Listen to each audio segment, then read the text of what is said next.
Саламатсыңарбы менин сүйүктүү окуучуларым? Маанайыңар жакшыбы? Карантин шартына байланыштуу 4 чейректеги сабактарды үйдө окууга туура келип жатат. Кыргыз тил китебин, окуу куралдарын баарын столдун үстүнө даярдайбыз.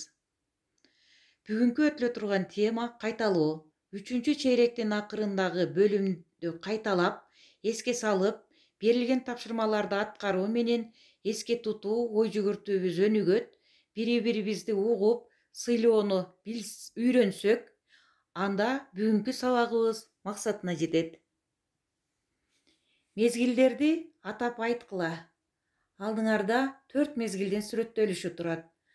Ошол биринчи сүрөткө көңүл бурсак, бай чечекей гүлдөп турат. Бул кайсы мезгил? Экинчи сүрөттө кызгалдактар жайнаган мезгил экен. Кайсы мезгил? Үчүнчү сүрөттө дарактардын жалбырактары кызыл, сары болуп абдан кооздукту көрсөтүп турат. Бул кайсы мезгил? Эң акыркы 4-сүрөттө кычыраган, суук, тоңгон, муз, аппак дарактар кыроо баскан. Бул кайсы мезгил? Айлардын мезгилдерге бөлүнүшү. 4 мезгил 4 түстө белгиленип турат. Жаз жашыл, жай кызыл, сарысы күз, агыш көгүш түстөрдү берген мезгил кыш мезгили. Жаз мезгилинде 3 ай бөлүнүптүр. Март, апрель, май. Жайга июнь, июль, август. Күзгө сентябрь, октябрь, ноябрь. Кыш мезгилине декабрь, февраль, январь. Биз колдонуп жүргөн азыркы турмушта бул айлардын аттары өзү негизинен орус тилинен алынган. Биздин кыргыз тилде дагы өзүнүн аттары бар. Мына кыргыз тил сабагында ар дайым айларды ушул кыргызча аталыштар менен жазып, жакшылап эсибизге сактап, турмушта көбүрөөк колдонуп, өзүбүздүн кыргыз тилибизде айлардын аталышын атайбыз. Жалган куран март, чын куран апрель, бугу май, кулжа июнь, теке июль, баш оона август, аяк оона сентябрь, тогуздун айы октябрь, жетинин айы ноябрь, бештин айы декабрь, үчтүн айы январь, бирдин айы февраль. Азыр бүгүнкү күн. Кайсыл ай, кайсыл күн, канчанчы число? Эстейличи баарыбыз туурасын. Апрелде эмне деп жазат экенбиз? Бүгүнкү число 6 апрель болгондуктан биз чын куран айынын 6-сы деп жазабыз.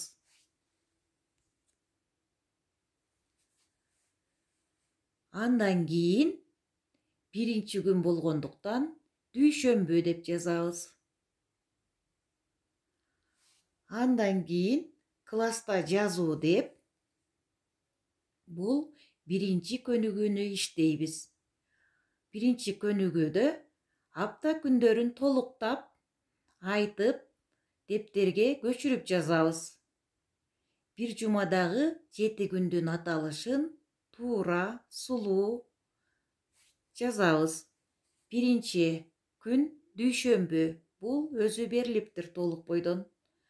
3 муундан турат экен. Дүйшөмбү.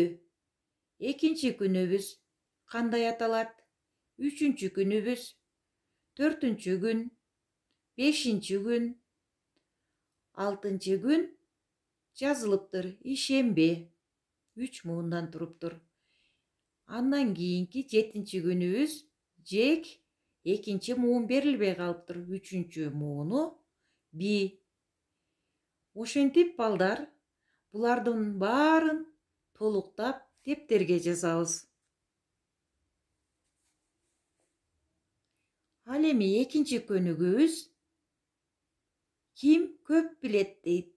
Булардын баарын биз кайталап өткөнбүз, кайталап жазабыз. Үй буюмдары дейт. Мисалы, үй буюмдары болсо, керебет кайсы бөлмөдө турат эле? Эстейбиз, анын жанында буюмдар жазабыз. Мисалы, керебет уктоочу бөлмөдө турат. Керебет, ал үйдө шырдак же килем бар. Төшөнчүлөр бар. Конок үйүндө диван. Эстейбиз, калгандарын өзүбүз улап жазабыз. Мектепте кандай бөлмөлөр бар? Китепкана дейт. Андан бөлөк кийинкиси мен айтайын, ашкана. Дагы толуктап жазабыз ошон бөлмөлөрдүн аттарын. Ал эми кийинки 3-чү бөлүктө класста дейт, парта дейт. Демек, класстагы буюмдарды атап жазат экенбиз. Парта, отургуч, доска. Андан кийинкисин өзүбүз улайбыз.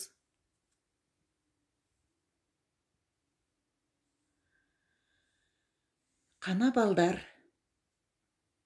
биз бир сыйра мүнөттүк дене көнүгүүсүн жасап ордубуздан туруп, андан кийин жазуу иштерин улантсак. Боз үй болот тегерек, уста жасайт чеберлеп, анын үстүн жаппаса, жамгыр жаайт себелеп. Манжалар менен мурдагы класста жасап жүргөн көнүгүүнү жасайбыз, жамгыр деген. Манжанын учу менен жасайбыз. Жамгыр жаап жатат. Жамгыр абдан катык чатырчага жаады. Жамгыр жерге түшүп жатат. Андан кийин шамал башталды. Катуу шамал башталды, колубузду өйдө көтөрүп, эки жакка ыргайбыз. Андан кийин шамал булуттарды айдап күн ачылды. Күндөй жылмайып, жагымдуу маанай менен кийинки сабактагы көнүгүүлөрдү баштайбыз. Ноорузга тиешелүү сөздөрдү тапкыла. Бул жерде ар түрдүү сөздөр берилген.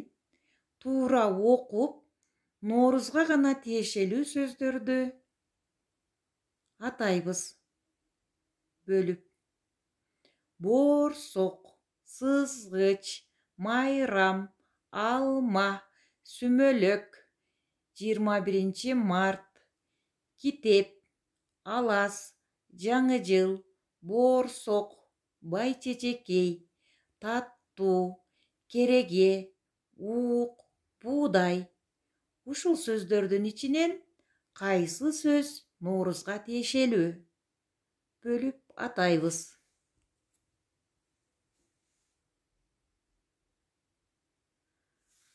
Анда эмесе балдар, сабагыбызды жыйынтыктап, биз бүгүн эмнелерди билдик? Биринчиден, убакыт боюнча жыл, ай мезгилдеринин кыргызча аталышын билдик. Аны сактап алабыз. Ар дайым эстеп, турмушта көбүрөөк колдонгонго аракет кылабыз.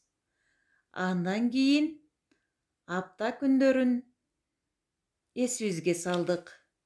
Андан кийин эң акырында өтүлгөн Ноорус темасындагы аңгемелерди эстеп сүйлөшкөндөрүбүздү, Ноорузга тиешелүү сөздөрдү бөлүп атадык.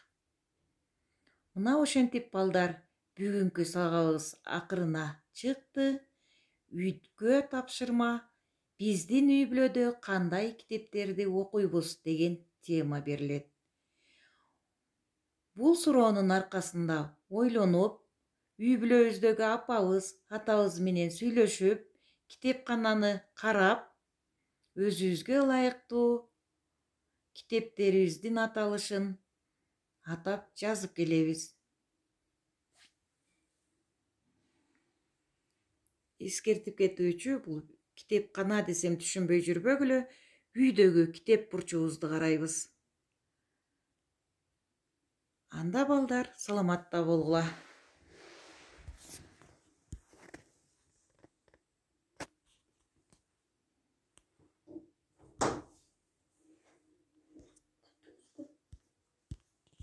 Ne çıktı?